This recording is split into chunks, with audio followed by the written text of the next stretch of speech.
Hey, welcome back to This Schlub Does. We're back with the 2002 Yukon Denali, and today we're going to be doing the brakes. Just replacing the pads and bleeding the lines and replacing one brake line. What I'm going to show you before we get started is how to do this without flexing your frame too much, without putting too much pressure on one spot of the vehicle. It's a little time consuming, but it's a lot safer. So, yeah, we'll get started. Okay, so the first thing you want to do is find the jack point for your particular vehicle. They're all different. Some of them have pinch points on the frame rail. Some of them have uh, indentations in different weld points. Make sure to always use the proper jack point because you can really mess up the undercarriage of your car. And what you want to do is take your jack stand and you want to set your jack stand at just slightly above where the frame rail naturally sits. All right, it's kind of hard to see under there, but this jack stand at its lowest setting is just above the frame. Let's see if I can get a better angle here for you. So what we're going to do is we're going to start with this one. We're going to jack it up. Then we'll do it all the way around on the lowest setting. And once we've got that done, we'll just move it up one notch at a time until each tire's off.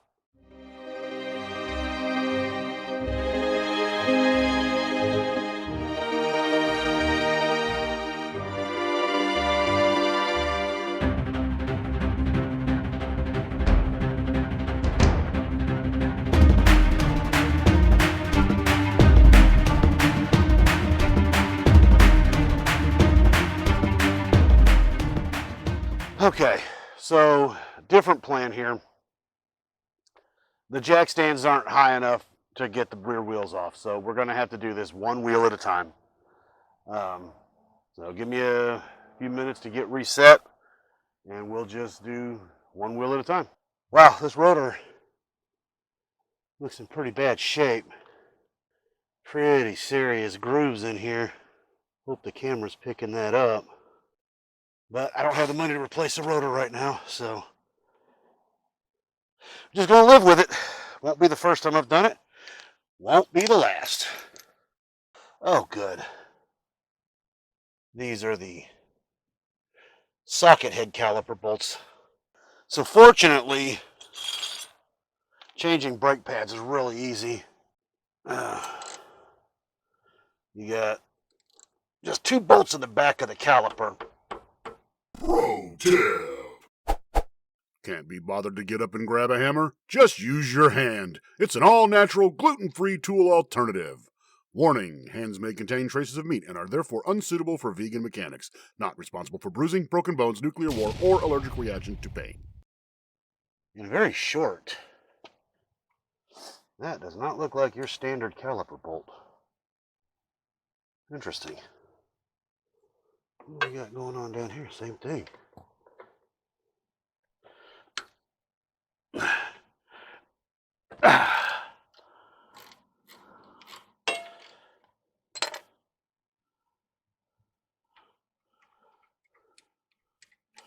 So you remove the two caliper bolts, which will allow you to pull your caliper off. Okay. Now, kind of the trick to these particular calipers is they're dual cylinder calipers, and you have to compress those all the way to get the pads on. So we'll start by replacing the pads and then kind of go from there.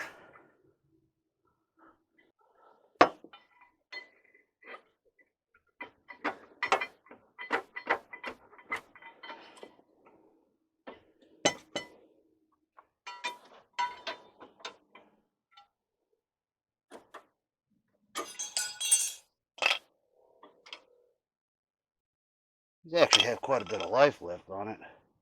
This rotor must have been like this before.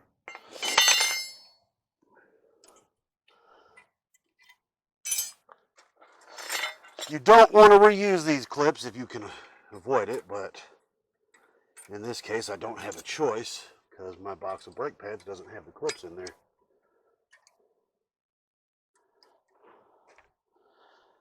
And it's just a real simple Well, kind of just slide the pads back in. With this worn out hardware, it's probably easier said than done.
All right. Now, I'm just going to use the old brake pad C-clamp.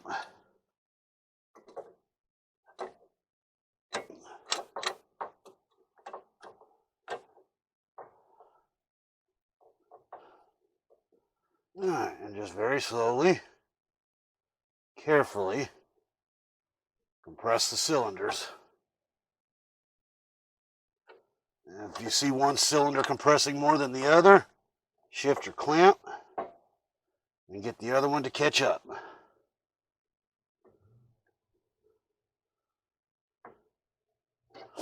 And the more you compress them, the easier it's going to be. And now that they're caught up, move it back to the center. And you're compressing them until they're completely recessed into the caliper. That's probably good.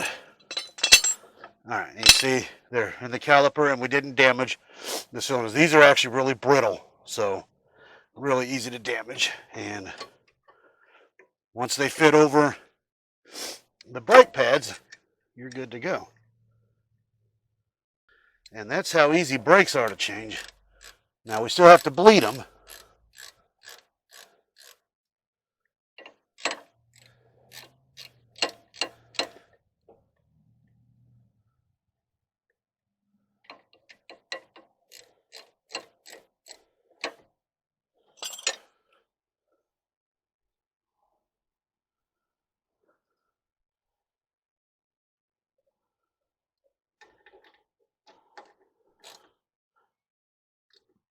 All right, so we're going to let the lubricant sit for a little bit before we bleed that brake.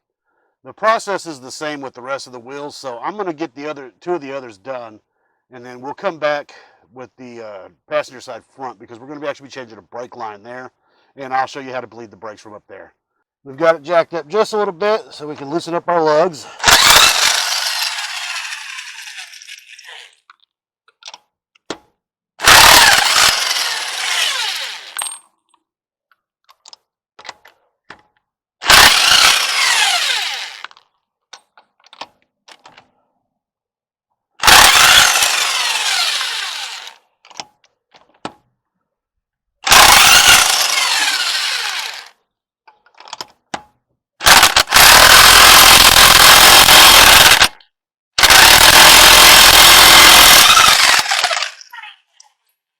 All right. Okay, so we got a jack stand up under there, and we've got tension on the jack.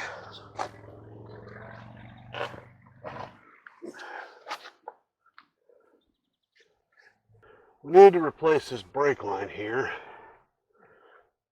All right, to do this, we got the ABS wire. We got to pop that loose there, probably that'll be the only place we have to pop loose because we have to get rid of this bracket right here. We have to be careful because these bolts have a tendency to break. So let's get to that. Okay, these should be 10 millimeters. All right, so just need a flathead screwdriver to pop this out. We'll spray some lubricant, and then we got that area there. Then we got this part here, the actual brake line. You have to be real careful with these because apparently those break pretty easy too. So we'll start with this 10 mil here. I put the 12 millimeter on.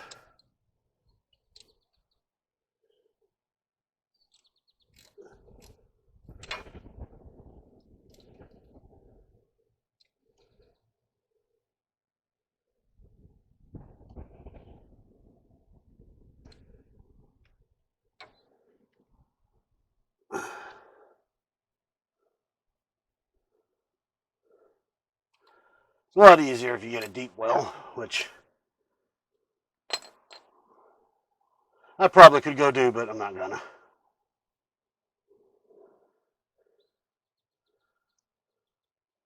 All right, so we've got it free there. And we're gonna move up to the upper control arm bolt. And hey, that one came out pretty easy too.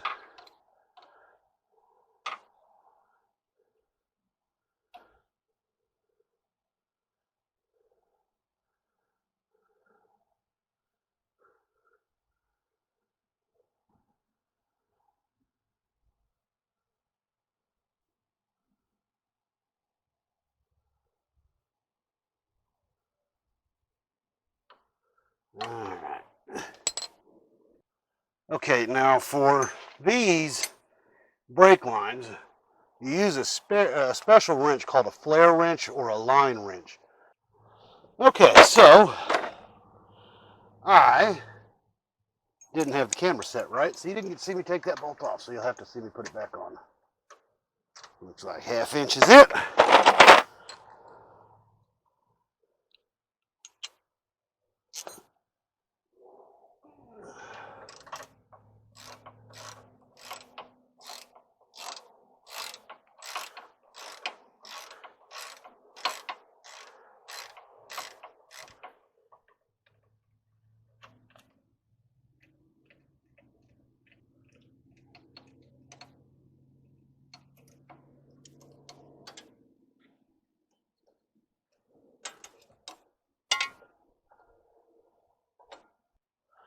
So we'll take this front bolt off.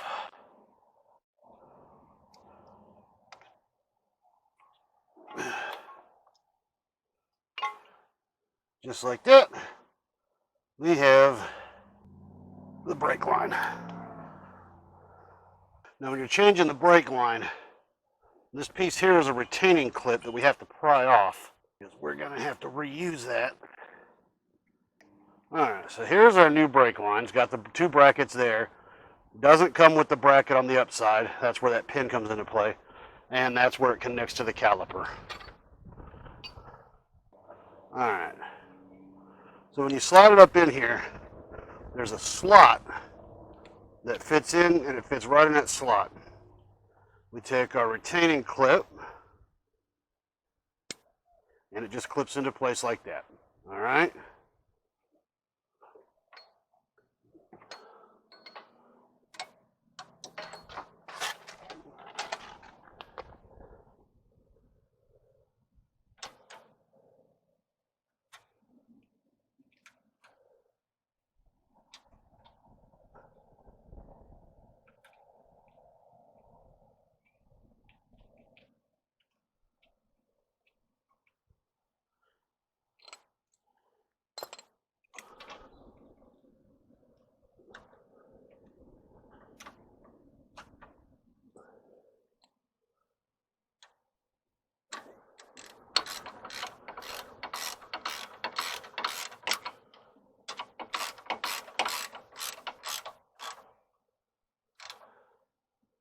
Alright. Okay, so now we need to very carefully thread this in. It feels like it's cross-threaded, so no, just tight. Alright, so again, this flare wrench contacts more surfaces of the nut. We're preventing slippage and the chance for deformation of that nut because it's a brass fitting, so it's not steel.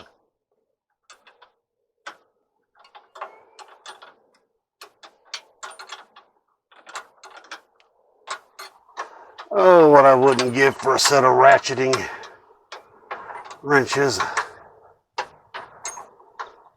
Now, I can tell you what I wouldn't give for it, the money they asked for them.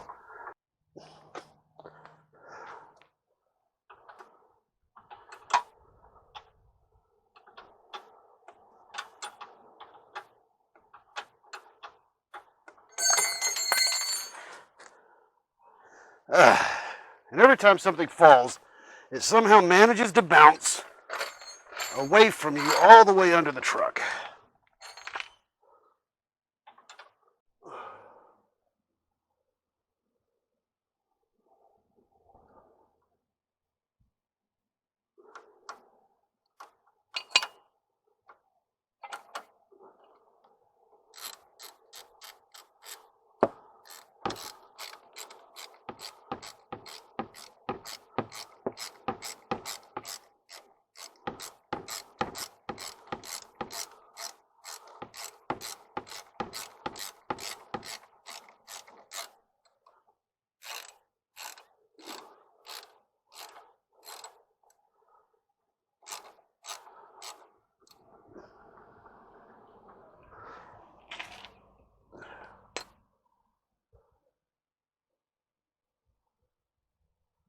Alrighty. We can pop our ABS sensor back in.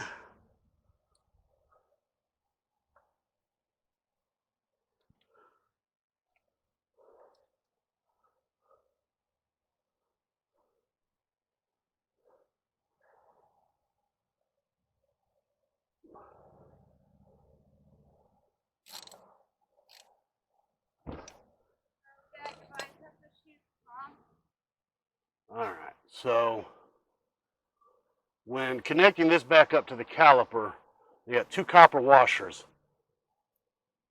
top and bottom, and these areas here are ridged. So what happens is you compress the copper, it's soft, and it gets compressed in these grooves and prevents leaks. And it's a metal washer so that it won't deteriorate over time.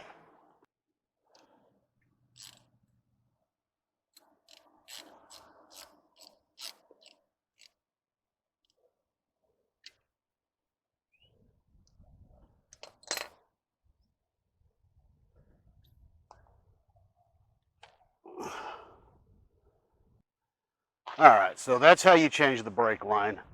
I'm going to go ahead and change the pads off screen, then I'll come back and I'll show you how to bleed the brakes, and then this job will be done. Okay, so to bleed the brakes, you just want to get a hose, put it on the end of the nozzle, and run it into a bottle. You have somebody in the vehicle, and I need my 10mm wrench. Okay, so you start the truck or car, and then it doesn't take much, so like a quarter turn on the bleeder nozzle. Then you have the person in the car press the brakes, right? All the way to the floor and hold.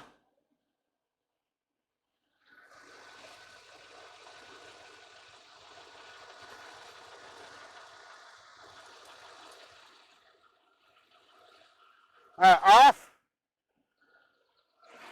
All right, and again. Floor and hold.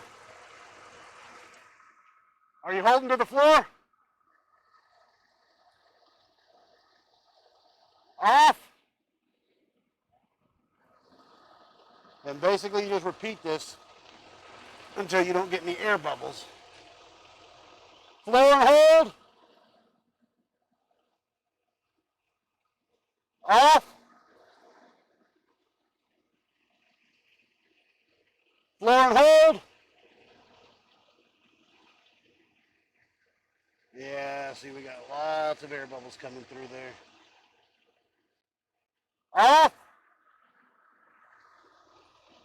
Floor and hold. Off. Floor and hold. Off.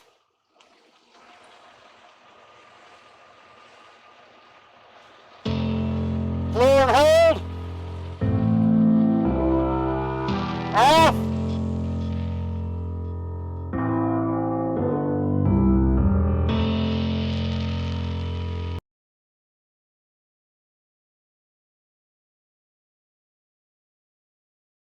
All right, so that's good. There's no more air coming out, so those brakes are bled.